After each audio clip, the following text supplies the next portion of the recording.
All right, it looks like we are back. Sorry about the delay there. Sorry about the short little snafu, whatever that was.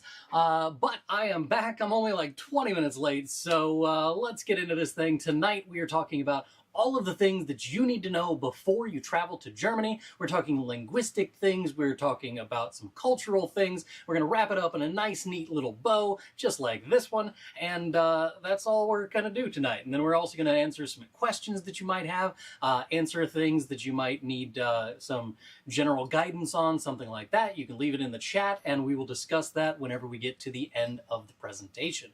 So, first thing we're going to do is we're going to go over here to this wonderful little presentation that I created on Canva, as everyone else does, and that is Wir reisen nach Deutschland. That is, we are traveling to Germany, and that's exactly what we're trying to do. We are trying to prepare you to travel to Germany this summer. So, topics of discussion for tonight, we are talking about addressing people. Do you use Sie or do you use du or ihr, or what do you use when you're talking directly to somebody? What is the etiquette there? We're also going to be talking about being a customer. So what is the etiquette for ordering food or recommendations that someone might have? All of the things that are good for you being a good customer. Then we're also going to be talking about means of transportation, talking about maps and more things that you're going to need to know in between there. And of course, we're also going to be talking about hotels, checking in, checking out, all of the things about hotels. And yeah, that's basically the entire presentation for this evening. So strap in, let's get this party started. First thing on the list is, what do we do when we are addressing someone in German?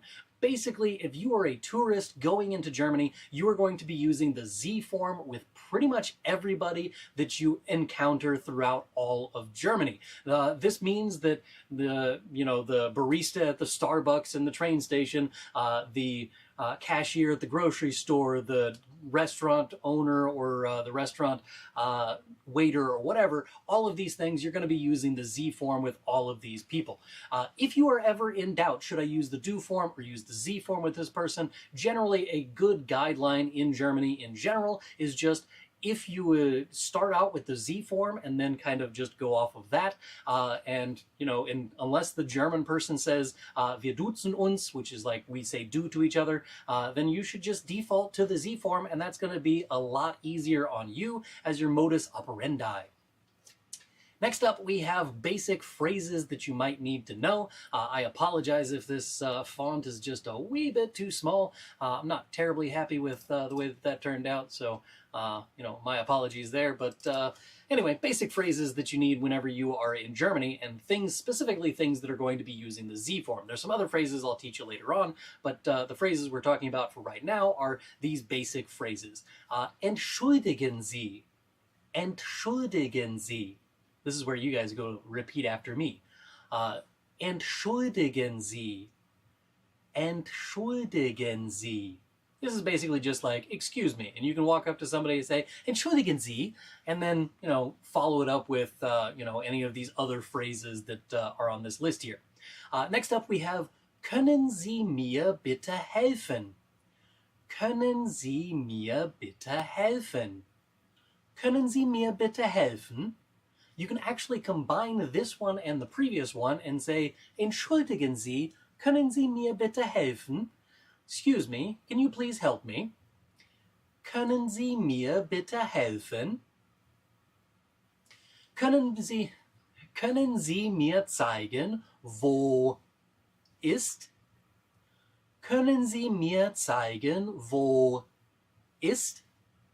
And whatever the blank space is there, just tell me the thing that you're looking for. So, wo der Fernsehturm ist, where the TV tower in Berlin is. Or wo das Rote Rathaus ist, where the red city hall is in Berlin. Or wo der Ratskeller ist, where this restaurant underneath City Hall is located. Whatever it is that you're looking for, können Sie mir zeigen, wo blank space ist? Können Sie mir zeigen, wo ist? Sprechen Sie Englisch? Sprechen Sie Englisch? Sprechen Sie Englisch? Do you speak English? if you want to throw in your own native language, if that makes it easier on you, but it's probably best if you just ask if they speak English, because it's unlikely that they're going to speak any other odd languages, you know. You can expect them to speak maybe some Spanish, maybe a little French, maybe something along those lines, but if it's not like in the top 50 most commonly spoken languages in Europe, it's probably not on the list of things that people in Germany speak, so it's probably just easier to default to Sprechen Sie Englisch? Do you speak English? Now, if you're looking for something a little bit more advanced in your language level, you need to get into these kinds of phrases, which are Z-form phrases that you might need to ask someone in German with a little bit more oomph to them. Können Sie mir die Spezialitäten des Hauses empfehlen? Können Sie mir die Spezialitäten des Hauses Können Sie mir die Spezialitäten des Hauses empfehlen? Können Sie mir die Spezialitäten des Hauses empfehlen? Können Sie mir die Spezialitäten des Hauses empfehlen? Can you recommend to me the specialties of the house? This is what you might say whenever you are at a restaurant, you don't know what to order. If you're in Hamburg, I don't recommend saying this because this is one of those places that might have the, it's weird, like a raw meat looking thing, and it looks like, I don't know, it looks like you're eating deflated brains. It's kind of gross looking. It's not bad tasting. I don't remember what the name of the thing is, but I do remember asking my my tour guide in Hamburg one time, hey, what do you recommend that I have? What's the local specialty? That kind of thing. And he was like, oh, you got to have this. You got to try it. It's great. It's okay. It's not what I would recommend. But anyway, if you're looking for the specialty of the house, that's the phrase for you. Können Sie mir das nächste Krankenhaus oder die nächste Apotheke empfehlen? Could you recommend to me the nearest hospital or pharmacy? Können Sie mir das nächste Krankenhaus oder die nächste Apotheke empfehlen? Können Sie mir das nächste Krankenhaus oder die nächste Apotheke empfehlen? Again, these are slightly more advanced phrases that we're working with here, but if you are sick or injured in Germany, you might need this phrase. I'm going to have to move my face out of the way here. There we go. Now you can actually see the whole phrase. Könnten Sie mir Ihre Meinung zu den besten Restaurants in dieser Gegend geben? Could you please give me your opinion about the best restaurants in this area? Könnten Sie mir Ihre Meinung zu den besten Restaurants in dieser Gegend geben? Könnten Sie mir Ihre Meinung zu den besten Restaurants in dieser Gegend geben? Again, these phrases are meant to be just a little bit higher of a level of sentences that you can use in your German while you're in Germany, but it's not something that if you are at the A1, A2 level, they're probably not going to teach you these kinds of phrases, especially with könnten in there, being the Konjunktiv 2 forms of things. If you would like a lot of other things about travel tips, when to go to Germany, and what kind of things that you need to know while you're there, I did a video a long time ago now with a guy by the name of Mark Walters. He does a YouTube channel called Walters World. If you aren't already following him, you should definitely check that out. But we did a video together a while back talking about tips and tricks for traveling in Germany. I will leave that link down in the description, so check that out whenever you are done with this live stream. Number 2 on our list, that is being a good consumer, meaning when you are being a customer, there are certain etiquette things that you need to follow, certain things that you need to make sure that you do or do not say, or being able to say certain phrases and that kind of thing. So just a little bit of, general etiquette things that go with being a good consumer. So, First of all, Americans in general, we have a tendency to be the loud people in the restaurant. It's one of the things that I teach my students whenever I go to Germany with students. I always make sure that we are not furthering the stereotypes of the American people. So Americans are stereotyped as this and this and this. If you want to be, if you want Americans to not be stereotyped as those things anymore, you need to be the Americans who are in Germany not doing those stupid things. Every time that I hear about somebody who's, I don't know, like there was some people who got arrested a while back. It's probably been 5-6 years, something like that now. But somebody got arrested out in front of the Reichstag building in Berlin for doing the Nazi salute. And these people got arrested. My first immediate thought was, great, it's another stupid American who did this. And I was right. It was another group of stupid Americans doing stupid things while they're in Europe. Again, if you want to change the stereotypes that are Americans do this or Americans are like that, you need to change that stereotype for yourself first, and then over time we will hopefully get rid of those stereotypes, because as long as Americans are still living up to the expectations of being the loud people in the restaurant or the people who get obnoxiously drunk at the Oktoberfest or any of the long myriad of things that we are stereotyped as, if you are that person, you're going to continue those stereotypes. But if you're in a place where the atmosphere is a bit more raucous, obviously it's fine to join in with that. If you're at like the Hofbräuhaus in Munich, if you're there, you probably will notice there's lots of singing, there's lots of like clanking glasses together. It's a very loud atmosphere. No one is going to notice if you are the loud, obnoxious American, because literally everyone else in there is loud and obnoxious. I don't even go to the Hofbräuhaus anymore because of the well, the poor service, the bad food, the overpriced everything, and generally it's just kind of pointless. I do at least take students through the Hofbräuhaus so they can be like, yeah, it's a good thing we didn't go here. But if you're in a place that's like that, it's already loud, no one's going to care if you're the loud person. But if you're in a fine dining establishment and you're eating a meal and it's quiet everywhere else and you're the loud group, it's you. You're the problem. Number 2 on our list is you don't get ice in your drinks. If you are accustomed to that here in the United States, for instance, everything comes with ice in the drink. I personally don't like it. In fact, my water that I have sitting here is non-iced because I don't like ice. It messes with my teeth, and it also waters down your drink. Although in this case, this is water, so you know, water's not going to water down my water, although that would be cool.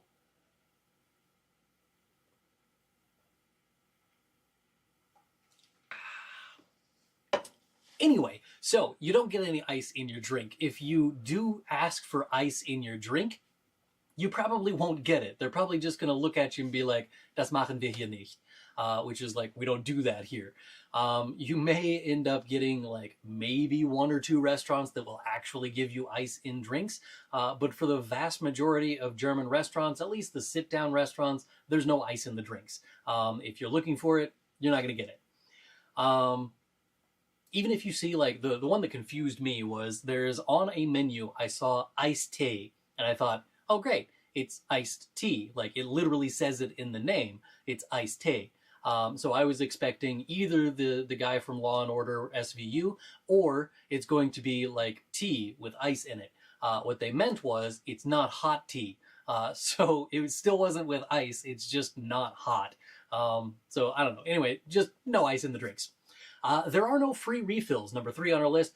If you order a drink, you will pay for that drink. And then if you order another drink, you will also pay for that drink. So let's say you order a Coke.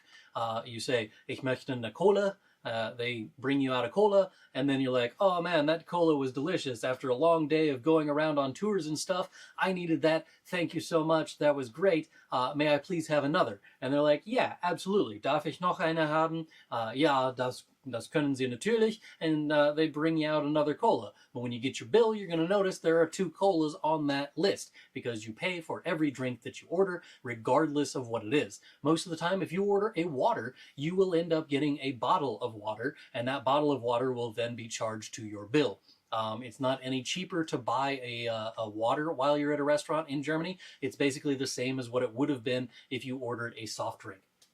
So keep that in mind while you're doing this, and when I get to my recommendations later on, I'll tell you the things that I personally order while I'm in Germany, because I don't drink beer and I don't drink soda, so those two are kind of off the table. So what do I order while in Germany, especially since I don't like mineral water, which is the stuff with the bubbles in it, and I'm not a fan of that. So anyway, if you don't ask for the check, number 4 on our list, if you don't ask for the check while you're at a restaurant, they won't bring it to you. Germans really like to enjoy their time at a meal. This is pretty common throughout all of Europe. I noticed while I was in Italy, I've also been to France, the same thing. If you just sit around at a table for an hour and you're done with your meal and you sit around for another 20 minutes to 30 minutes, no one cares. No one's going to come up and be like, are you done now? Because here's your check. You can go ahead and skedaddle. That's not a thing in Germany. In Germany, if you want to leave the restaurant and you want to pay for your meal, you're going to need to ask for the bill. And you could say like Rechnung bitte, or like I would like to pay, so zahlen bitte, or ich möchte bezahlen.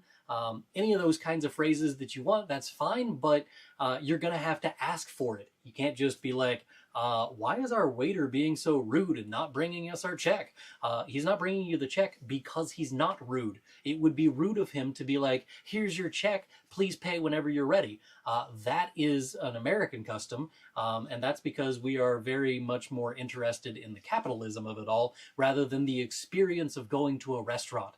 Here in the United States, if you spend more than an hour at a restaurant, sometimes that feels like you are you're getting bad service because it took too long for you to get your food. Although I have to admit, I did spend, I went this past week, I went to Tulsa, Oklahoma, and there were 2 different restaurants that we spent over 2 hours in. The first one was because the service was awful, and the second one was because the food was delicious and it took a little bit longer to make. So spent 2 hours in 2 entirely different kinds of restaurants here in the United States. I was mad both times because I was like, I got things to do. I would rather not spend 2 hours in a restaurant in the United States. But while I'm in Germany, I'm hanging out with friends. I would like to actually chill for a little while. That's pretty normal for us to spend 2 hours in a restaurant. After a half hour of sitting around after your meal, maybe you'll order, like an espresso or maybe a dessert, or in my case, usually both. But you don't usually just eat your food, grab the check, leave.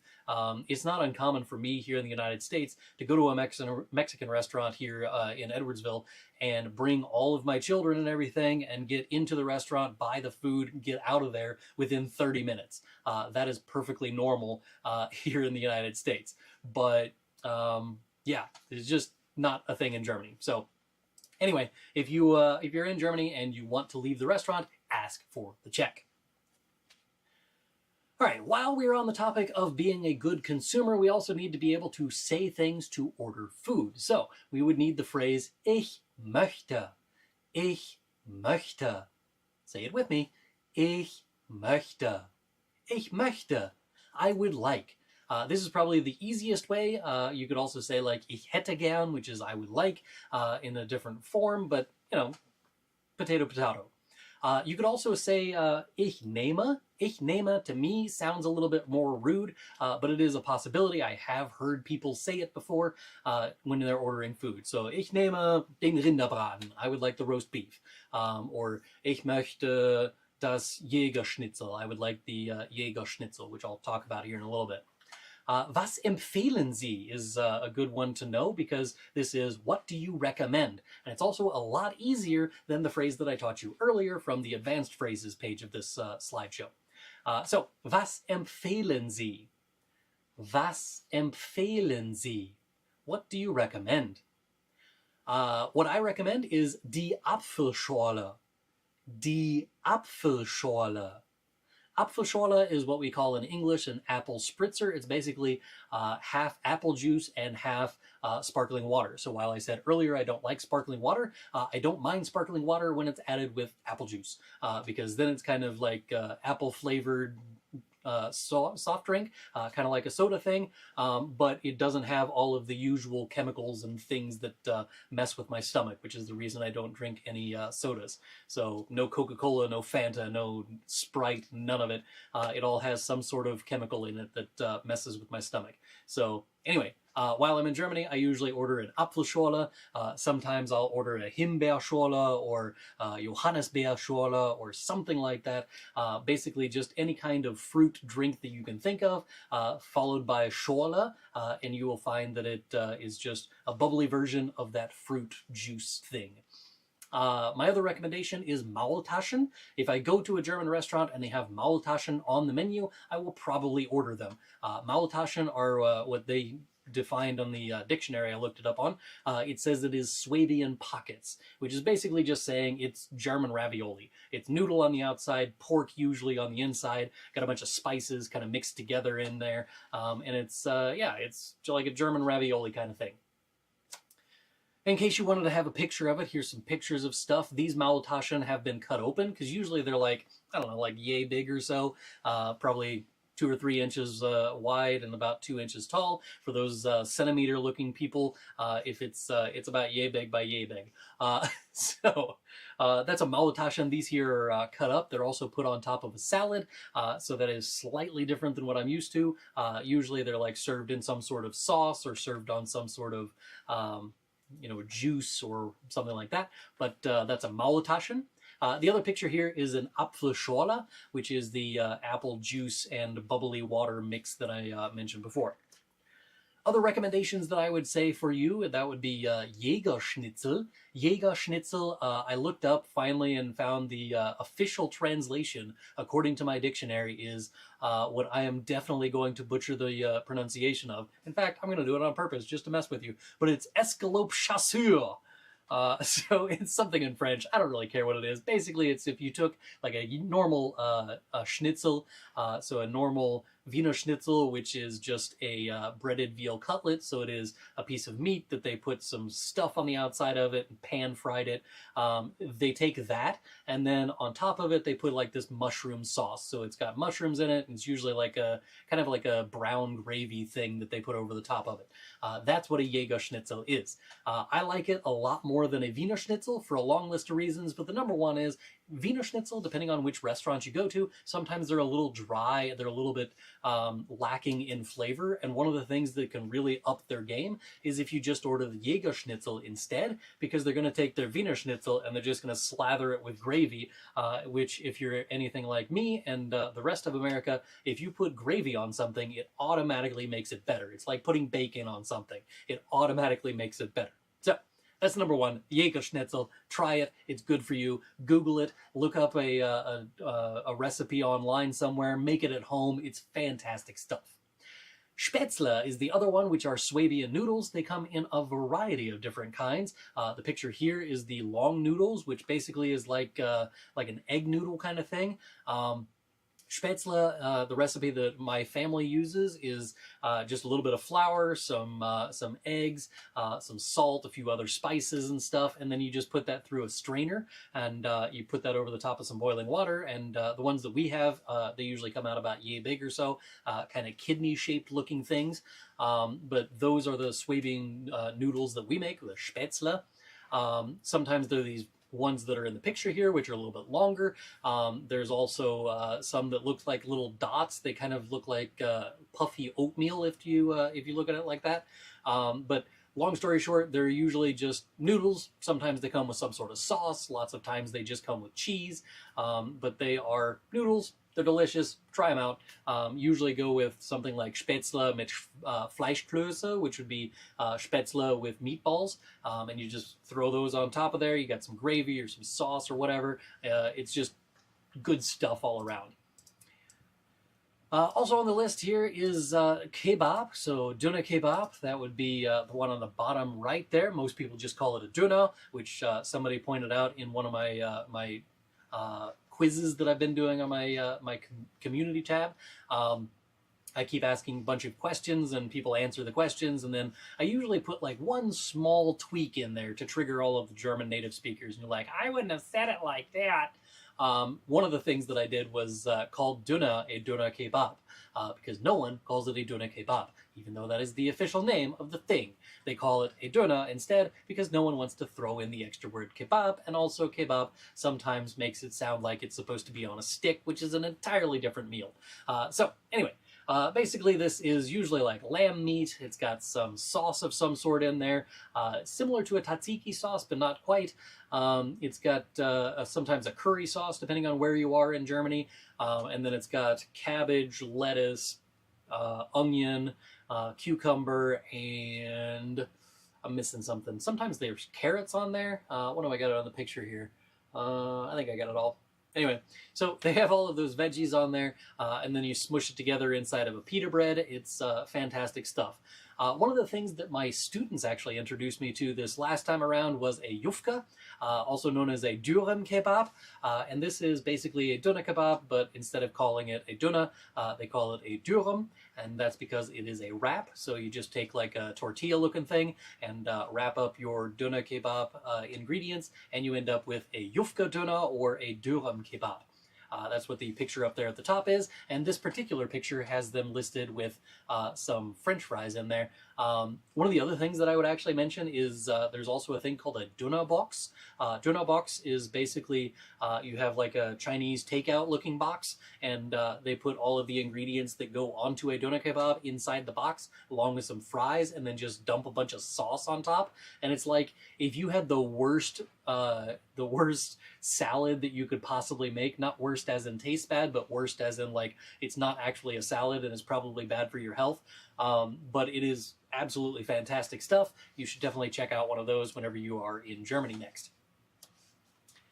All right, there is a long list of different lessons that I have done over the years about going to restaurants and stuff like that. Again, those things are linked down in the description below, so if you want to check out any of those other lessons, those are down there. But I have the one with Im Café and Im Club.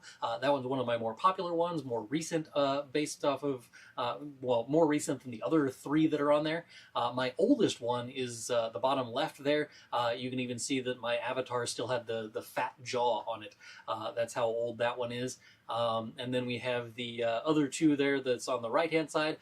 Those are slightly newer than the other one, but again we got like 4 different videos that all deal with going to a restaurant, because this is one of the most searched for things in German lessons. Lots of German learners want to be able to order food whenever they go to Germany, and this is one way that you can do that. I've got 4 different ones linked down in the description below. I've also got some other videos that are not on this list on the screen here that are also linked down there. So if you want to check out those, you can do that after this presentation. Number 3 on our list for today, we are talking about transportation, how to get around in a foreign country. So it can be difficult, so I'm going to try and make it so that it is not difficult for you. Let me move my face off to the side there. There we go. Much better. So we're going to try to make this a little bit less stressful for you while you are traveling around in Germany. First things first, we need to go down the list of different kinds of modes of transportation.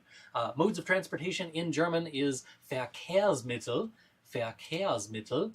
Mittel is a means of doing something. Verkehr is traffic, so a means of trafficking yourself. That would be a mode of transportation. So Verkehrsmittel.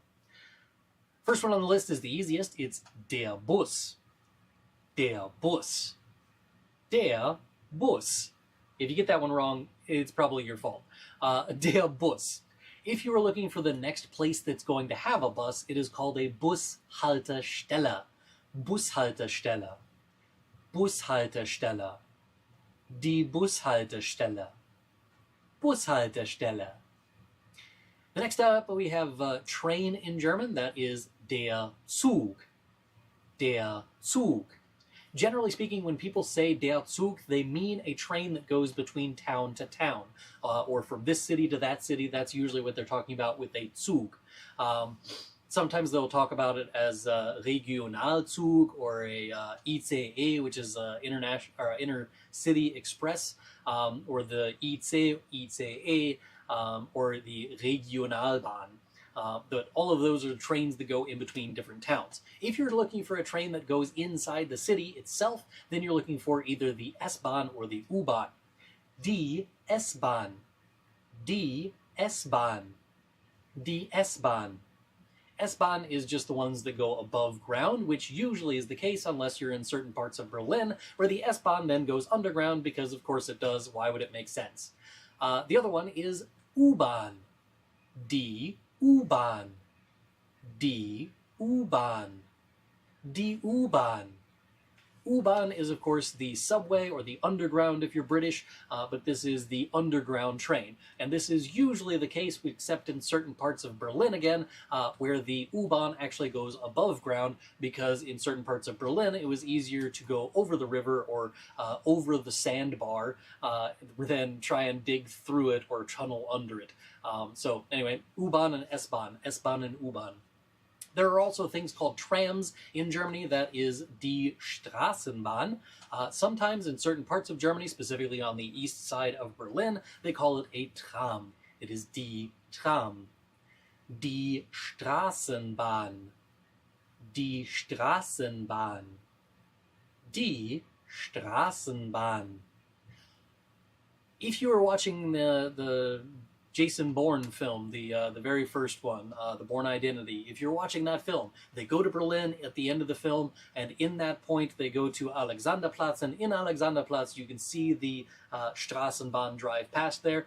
Basically, it is a train that goes above ground, and it follows the city streets. So that's why we call it a Straßenbahn, which is a street train. It's a tram.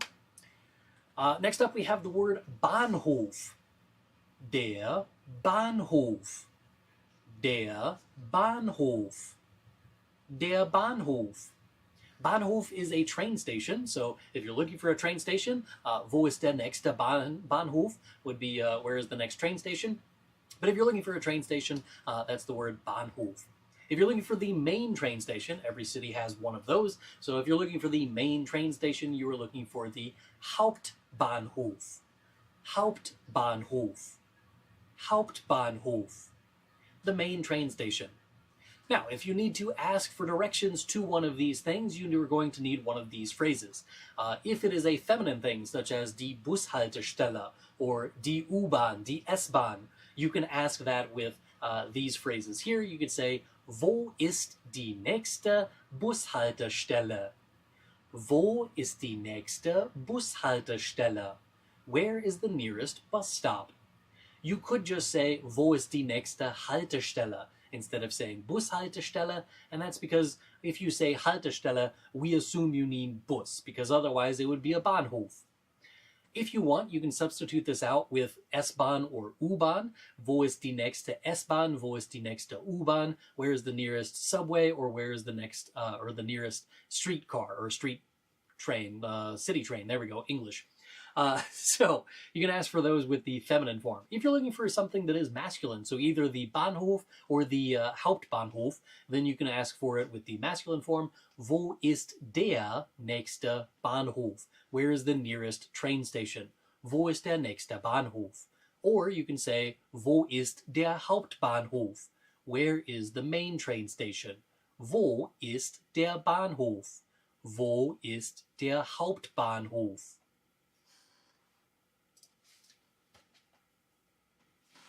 Now, this looks incredibly overwhelming. This is what it looks like whenever you are trying to navigate a map in Germany of all of the train stations in Berlin. This is, if you look at the, I don't know, can you see my mouse? Apparently not. All right, cool. But anyway, so if you look at the map here in Berlin, there's that big rectangle in the middle of the city. That is called the Ringbahn, and basically you can take any of the trains that go on the Ringbahn. There's a bunch of different ones that are the same train, that follow the same path anyway, and you can follow any of those if you want, and they will take you in the same loop. Not all of them stop at the same stops, so there are a few of them that, like the S whatever will only hit this stop, and that stop, whereas the S, the other number, will go at this one, and this one, and you can follow it around that direction. But if you zoom and enhance here, do a little magic here, see if I can get that to zoom. There we go. But if you zoom in on this, you can then find inside of the Ringbahn, there are a bunch of other things that are labeled here. You'll notice they're numbered. That is done by somebody who made this map. It's usually not numbered like this, but the one thing that you do need to do is, if I can find it, where is it?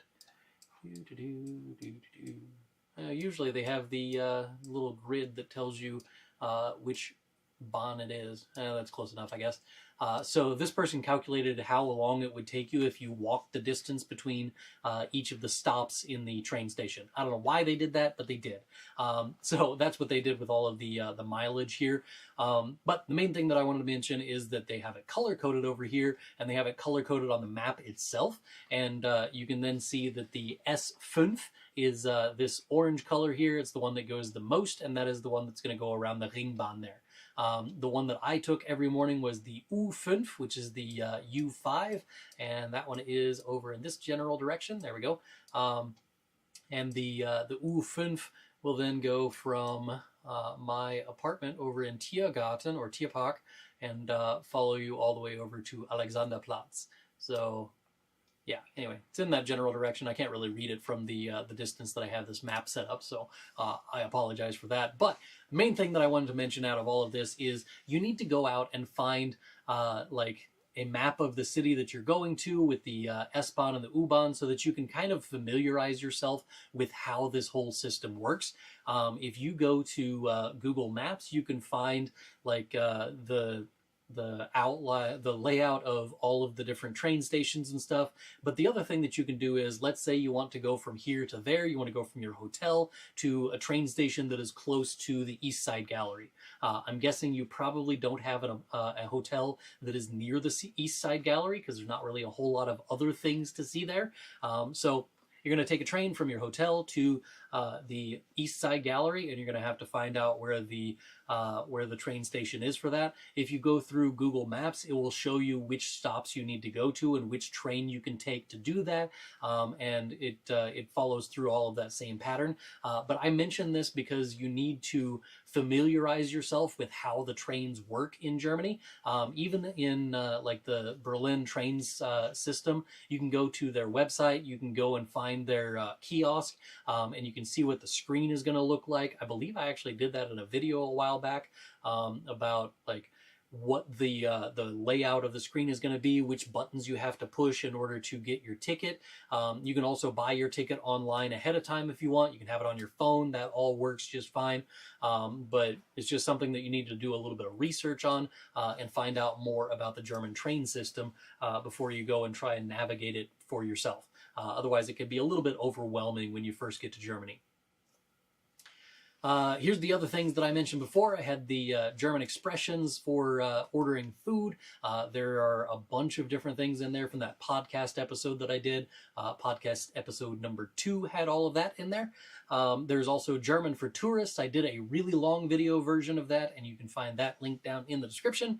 And then there is one more thing on there, which is asking for directions, which I did not do in this presentation, but it is something that you should probably look up and watch that video to find out how to ask for directions in German.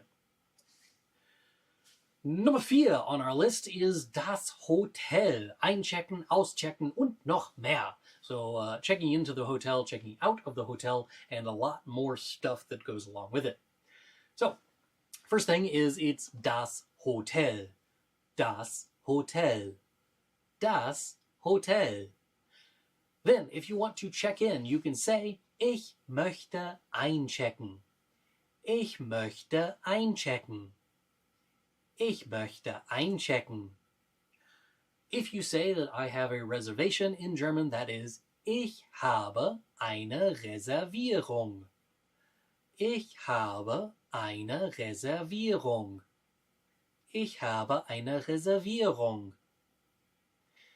If you want to say, I would like to book a room, meaning that you didn't book your room ahead of time. First of all, terrible mistake to make as a tourist. If you're just wandering around Berlin in the middle of the summer trying to find a hotel, first of all, it's going to cost you a lot more. And second of all, you may not find one where you want to be. So you just wander in a hotel and say, ich möchte ein Zimmer buchen. You might not get it. So this phrase isn't that helpful if you're already in Germany and you're really, trying to find a place to go or whatever. Sure, here's that phrase. Ich möchte ein Zimmer buchen. Ich möchte ein Zimmer buchen. I would like to reserve a room, or I would like to book a room. If you want to ask if they have a single room available, haben Sie ein Einzelzimmer frei? Haben Sie ein Einzelzimmer frei? Haben Sie ein Einzelzimmer frei? Do you have a single room available? One that is going to be an important question, especially for you internet folks, that is, haben Sie kostenloses WLAN? Haben Sie kostenloses WLAN? Haben Sie kostenloses WLAN? Do you have free Wi-Fi? Haben Sie kostenloses WLAN? Wann muss ich auschecken? When do I have to check out? Wann muss ich auschecken? Wann muss ich auschecken? Wann muss ich auschecken? When do I have to check out? Again, I do, of course, have one more video on this. If you want to it's in the description, of course. If you want to download that, or no, not download that. If you want to watch that video, that is linked in the description. It is just me talking to a bunch of different people, and which are also all just me, but going and booking a room in a hotel and that kind of thing. So if you want to check out those things, go ahead and click that in the description when this presentation is over, of course. Now, all of the lessons that I've mentioned throughout this entire presentation so far tonight are in my Deutschlerner Club. If you're unaware of this thing, December of 2022, I started this thing on my my personal website. If you go to courses with German or courses.germanwithantrim.com, if you go to that website, you'll find that there is the Deutschlerner Club there since 2022. At the end of 2022, I started this. It is a small fee every month that you pay. It's $15. It's like $14.99, I think. It's $14.99, and this will get you access to all of my A1 course, all of my A2 course, as well as my library of content that I have created since December of 2022. That means every single lesson that I have uploaded to this YouTube channel since 2022, at the end of 2022, since then, every single one of those lessons has been added to the Deutschlerner Club. There's a worksheet to go with it. There's an answer key for that worksheet. A lot of those videos also have a video of me explaining the worksheet that goes with that exercise. And it's just me going through as many of these things as I possibly can. So if you want to, you can check that out. Of course, there's a link in the description for that as well. Danke, das war's. So that was it. That is all of the stuff in that presentation part of things. So we're going to switch over here to my camera mode. So hey, look, you can see my face now. So we're going to switch over to that mode. I'm going to go over here to the comments section and see if you guys have anything that you are asking in the comments of this live stream that we're doing right here. And yeah, if you got questions, you can leave them down there below, and I will answer whatever questions you may have. Yeah, so far we got a couple of people just saying hallo. So hallo Leute, and hallo, hallo, hallo. So guten Tag, guten Tag. We got Bob Fognozzle, of course. He's always here for every single one of my live streams, so welcome aboard, Bob. We have Initial Yeet, that is also saying hello, so hello to you as well. And LeBouge Tube, I assume. I don't know. But hello. Hello, hello, hello. If you have any questions of anything that you want to ask me about German learning, about going to Germany, about my experiences in Germany, about any of the things that are going on, ask those in the chat right now, and I will get to your questions as I can. So go ahead and start asking those questions if you've got any questions. Otherwise, I'm going to find something else to talk about here. Let's see. Go to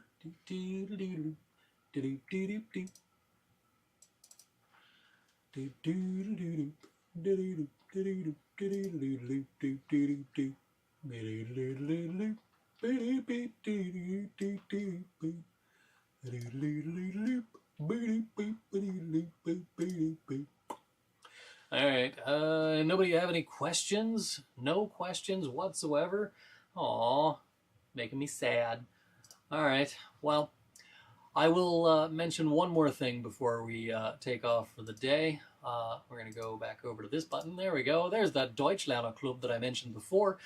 This is where you can find my my official website. It's courses.germanwithantrim.com. germanwithantrim.com, and if you want to check that out, you can find all of the things there. But it's got a bunch of information on here about what you can get out of it, what's included in it, how you can get started, all of the things, talking about the bonus content and all of that, a little short bio about me. The important part, however, is if you go to the very bottom of this page and you click this little button here, you'll notice that whenever you're scrolling down, you see all the ones that just say start. That means that you have to actually pay before you can see those lessons.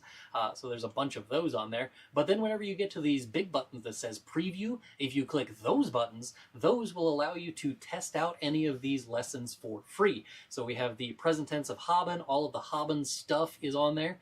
There's a conjugation skit, some other things that you can't see on here, but the preview is available for all of those things. If you keep scrolling, we got some more stuff here with some time-telling things that you can test out. If you keep going, there's some more freebies over here with inseparable verbs that are on there.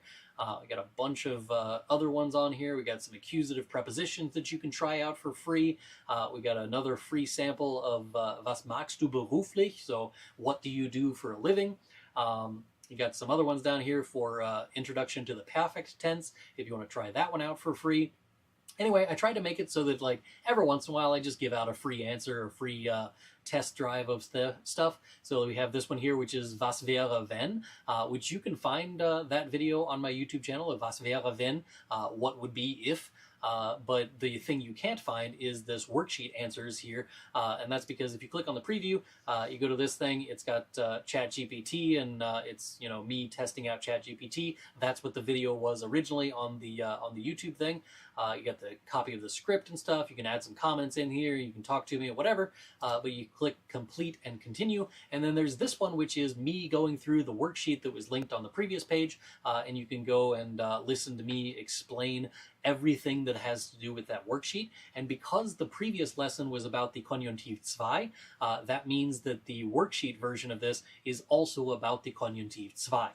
And while I am planning several videos in the near future about the Konjunktiv 2, and by near future I mean like July, so I do have those on my slate right now, but you can actually get a free lesson about the Konjunktiv 2 if you just go to that page of my website. There are a bunch of free samples that are in here, so check those out whenever you get a chance. All right, let's see. I want to know how to speak German like a native. Thank you. That is from Zian. How to speak German like a native. That is an exceedingly easy question. It's to speak more German. I know, that is a terrible answer. Okay, so here's the bottom line. If you want to speak like a German native speaker, you need to work on two things. You need to work on the fluidity of your speech, meaning how easy is it for you to come up with the words that you need at the point that you need them. So if you're speaking in German and you're just rattling off a bunch of stuff, can you do it as fluidly as I currently am in English? Or do you stumble around your words, or do you stop mid-sentence and be like, and you have that long pause before you come up with the vocabulary word that you need? If that's the case, you need to work on your vocab. You need to work on your training of speaking in German. And the other thing is, of course, you need to work on your pronunciation. So you need to be able to sound like a German native speaker. I do have my my A1 beginner German course on YouTube. The first like half hour of that is just me perfecting your accent. If you follow the things that are in that first 30 minutes or so of that course, your accent will be very, very, very close to being perfect. No one is going to ever be completely perfect. In fact, my accent is not completely perfect. You'll hear every once in a while, you'll see a comment down below that says, hey, your accent is just a little bit off, or some German native speaker will give me some tips on how to improve my accent, and they're right. There's, you know, a few things that I say every once in a while that's wrong. So long story short, go watch that video, then watch Katja's video. So the video from Deutsch für euch, she has a video about pronunciation as well, and it is phenomenal. The third one I would suggest is if you go to Language Sheep, I believe is the channel for him. He does some pronunciation videos. He's probably 7 years old at this point for the videos that I'm referencing here, but those videos are by far some of the best pronunciation videos on YouTube.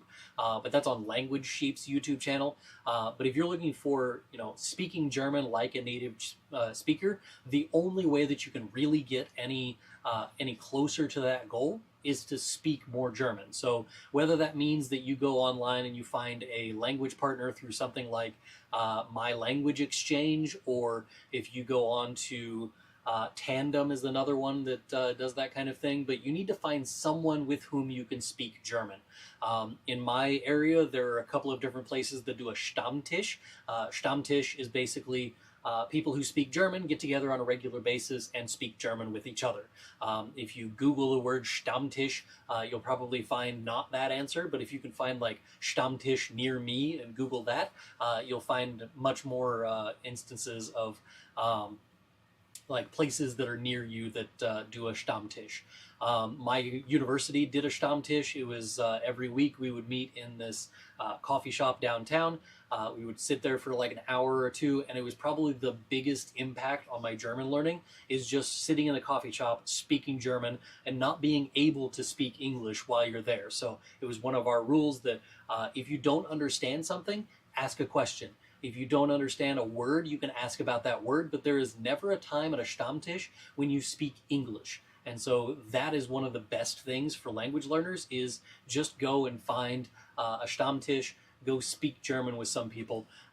So like go to somewhere where you can speak German. That is the bottom line. So whether that be something online that you do, or if it is something that you do that is in person, face to face. If you find a course online somewhere where you can speak German with somebody, even if it's just you finding somebody on Reddit that wants to learn how to speak your native language and they already speak German, and you do kind of that tandem language learning thing there, whatever it is, find somewhere that you can speak German. If you want to speak like a native, you need to speak German more often. All right, that was a long, winding rant, but there's how to speak like a German native. That's how. Let's see, what do we have? Worüber wohnst du? That's not really a question that makes sense, but wo wohnst du would make sense. Wo wohnst du is like, where do you live? And ich meine, es ist zu spät in Deutschland gerade. Ja, das ist sehr spät in Deutschland. Es ist, hier gerade ist es 9 Uhr, also das ist... Ja, 21 Uhr. Yeah, so ungefähr 21 Uhr. It's 21 o'clock here, or 9 p.m. And that's because I live in the United States, in Illinois, so right across the Mississippi River from St. Louis, Missouri. Das ist, wo ich wohne. Ich wohne in der Nähe von St. Louis, Missouri. Das ist in Illinois und nicht in Chicago. Das ist, Chicago ist hier und ich bin da. So... Ich wohne in Illinois in den USA und ich wohne mein ganzes Leben hier. Ich wohne seit 1986 in dieser Stadt. I've lived in the United States my entire life. I'm born and raised. I am an American. I just happened to learn German whenever I was in high school. So I learned it in high school, learned it in college, and then started teaching it after college, and been doing it ever since then. So for those of you who are like, this guy sounds German, I'm not. I'm an American. So yeah. So we have how do you speak like a native, and where do I live, because it's super late in Germany. That it is definitely too late in Germany. All right. Doesn't look like I have any questions left in the comments down below, so I am going to call it an evening. Sorry for the glitch at the beginning of this video, but we're gonna sign off for tonight. Danke fürs Zuschauen.